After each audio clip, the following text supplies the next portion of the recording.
Parang gusto kong ikutin yan. Maliit lang siya mga boss no? Parang daanan ng tao na lang ito Hindi na to kalsada Daanan na lang to ng tao Yan laki ng kamay. Hindi kaya ito yung kamay niya kamay ata ni Majin Buu yan At yun mga boss ayan pauwi na tayo ng Calamba. Dito tayo ngayon dito sa San Pablo. At nakita ko dito yung Sampaloc Lake malapit lang sa San Pablo Parang gusto kong ikutin yan. Maliit lang siya mga boss Saka parang may daan naman paikot yan. Paikot na yan. Tara, subukan natin ikutin mga boss, may oras pa naman. Ayan andito tayo, saglit lang yan, nandyan na tayo. Kaya tara, subukan natin ikutin. Tingnan natin kung anong meron dyan sa San Pablo Lake o Sampaloc Lake na yan. Hindi ko alam kung bakit Sampaloc Lake mga boss pero dapat kasi sa San Pablo kasi siya na lake talaga. Malapit siya, sa sakop talaga siya ng San Pablo. At hindi ko alam kung bakit Sampaloc Lake yung nakalagay kay Google Maps. Yung ating kaibigan si Google Maps. Gulo-gulo. Yan. At may ikot natin yan ngayon mga boss. Tingnan natin kung may daan ba at kung saan ang lusot niyan.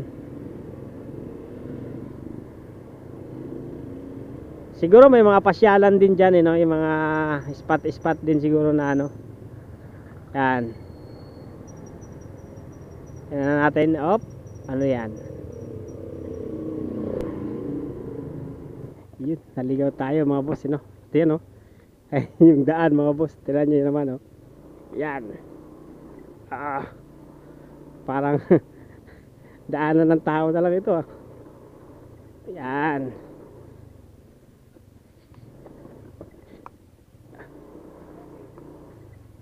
Yan tignan nyo naman yung daan mga boss pumunta sa Sampaloc Lake. Ayun wow, parang kakaiba. Hindi na to kalsada, daanan na lang to ng tao yun yan. Ayan na yung lawa mga boss. Yan yun, ganda rito, malilim. Yan ba, may motor doon, may daan siguro doon. Ayun mga boss, dito pala yung Sampaloc Lake. Ayun ikutin natin yan mga boss kasi may kalsada. Ayan na yung sinasabi ko kalsada, nakita ko sa mapa. Ayan.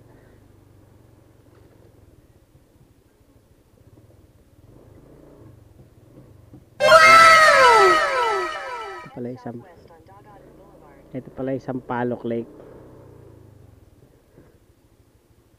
Yan. Hinto muna tayo saglit mga boss.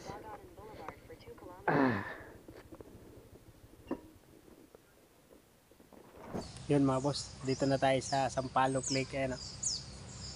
Yung lawa ng San Pablo, Laguna. Yan. Yan abot kamay na natin. Maliit lang pala siya mga boss at baka kaya natin libutin yan ngayon. Tingnan natin kasi may kalsada naman. Ayun yan, kalsada yan. Yan, yung kanina lang na dinaanan natin kanina medyo kakaiba kasi parang lang, parang daan ng tao lang yun. At may mga pispan din sila mga boss yan. So, hindi ko lang alam kung saan nanggagaling yung tubig dito mga boss kasi parang ang liit lang kasi niya, parang paikot lang siya dun Tapos yan, may parang rest house ayan, rest house yan. May mga cafe din nila pwede kayong mag cafe siguro pag hapon. Marami nga namamasyal dito. Yan, kaso lang parang medyo madaming damo yung kanilang ano, you know. Normal naman yan sa lawa mga boss, ganyan talaga. Yan. At ayun si tatay oh, namamangka. May mga pispan din pala dito mga boss, yan oh. May mga pispan din sila. Yan. Tara mga boss, libutin natin yung lugar na to. At doon tayo lalabas doon sa may simbahan na yun. Ayun, yan, yung simbahan na yan. Puntahan natin yan, pero dito tayo dadaan. Dito, yan. Punta doon. Lilibutin natin yan. Tara.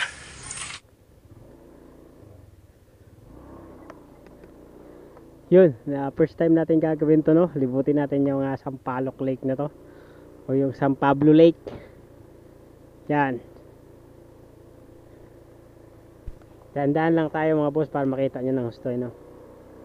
Walang masyado sasakyan dito mga boss, siguro dahil Lunes o ewan ko lang kung talagang sadyang ganito, no? Yan, no? Ganda siya kasi malilim. Yan.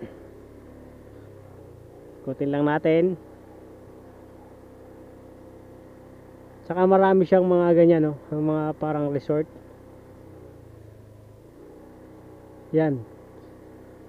Mga resort. At yun, may bahay pa dun sa gitna ng ano. Sa gitna ng na gitna ng lawa ay, no? Yun. May bahay pa sila dun, no? At maganda yung kalsada mga boss, ha. Hindi siya ano, hindi siya rough road. Yan, ang laki ng kawayan, no? Yan, may mga punong kahoy. Siguro maganda rito mamana o mamingwit. Kasi yung mga ano dyan, yung mga pispan dyan, may mga nakakawalang isda dyan sigurado. At yun nga, may namingwit na nga, ayun, no? Namingwit sila kuya. Ayun, namingwit nga sila kuya, ayun, no? Huli. Yun, yun, no?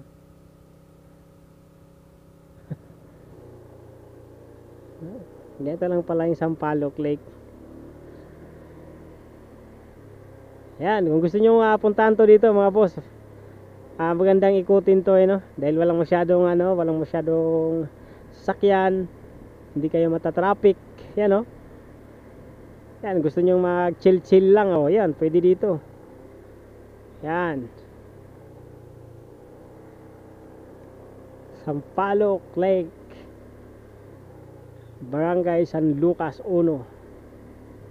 Yan, may mga malalaking kahoy siya mga boss. Laki ng kahoy. Ang hindi ko lang alam at hindi ko lang sure mga boss kung saan na galing itong ano na to, yung tubig dito, no? Siguro bukal o ewan ko lang, no? Hindi ko sigurado kung yun ang malaking katanungan kung paano nagkaroon ng lake dyan. Yan. Dapat meron man lang yung ilog o di kaya basta yung mga lagusan, no? Mga pinanggalingan yan.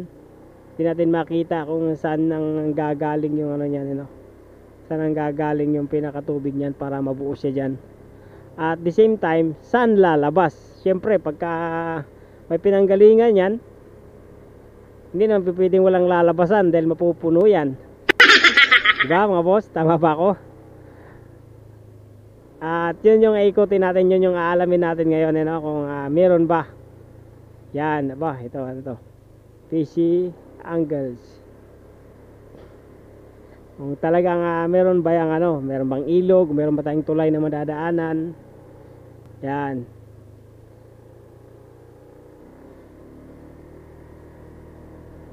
Saan kaya lalabas yung tubig niyan mga boss, ano? Saan kaya siya ano, pagka halimbawa umuulan, syempre mag-overflow yan kapag walang nilalabasan yan, dapat may lalabasan.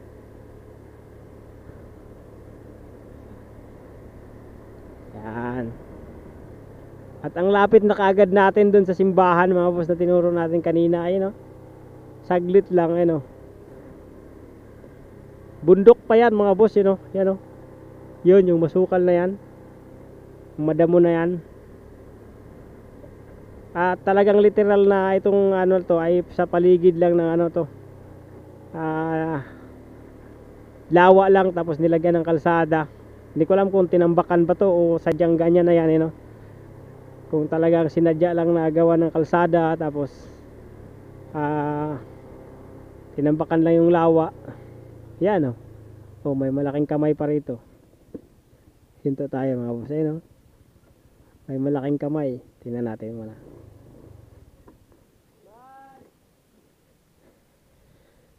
Tingnan natin kung ano meron dito sa malaking kamay na ito.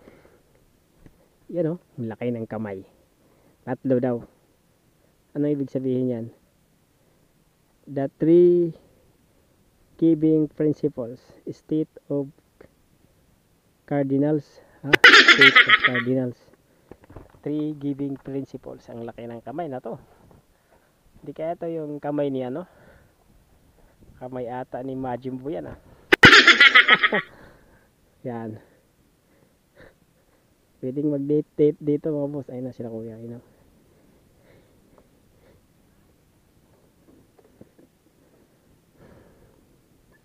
Yan, may mga upuan din.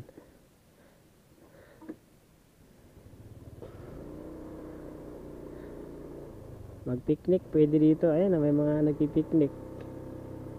Yan.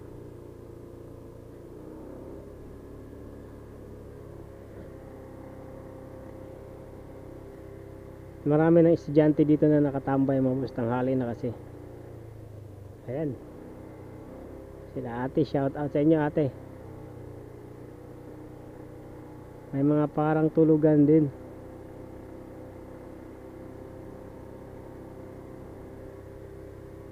At ito na yata yung simbahan na nakita natin kanina mga boss. Yan, o, yung simbahan na yan.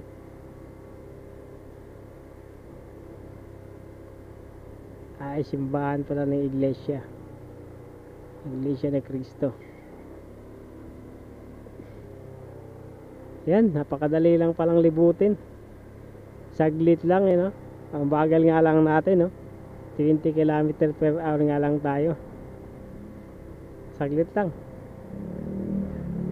Ang bagal lang ng takbo natin.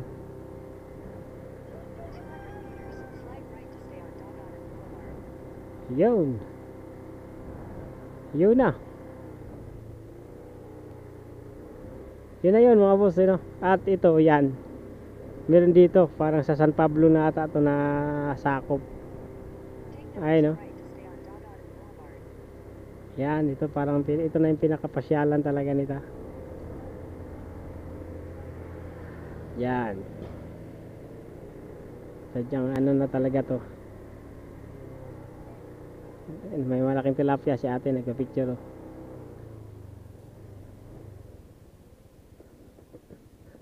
Yan. Ito na yung pinakapasyalan nila. Yan. Baba muna tayo. Parada muna tayo saglit mga boss. Okay. Tingin lang tayo.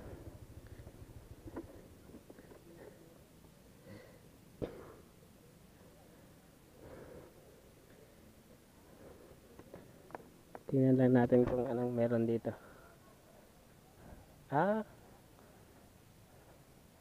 Siguro umiilaw yan pagkagabi. Ayan, no? Yung mga parang boya. Yun. Ito yung pinakapasyalan dito sa San Pablo Lake. Doon tayo galing kanina, yun, no?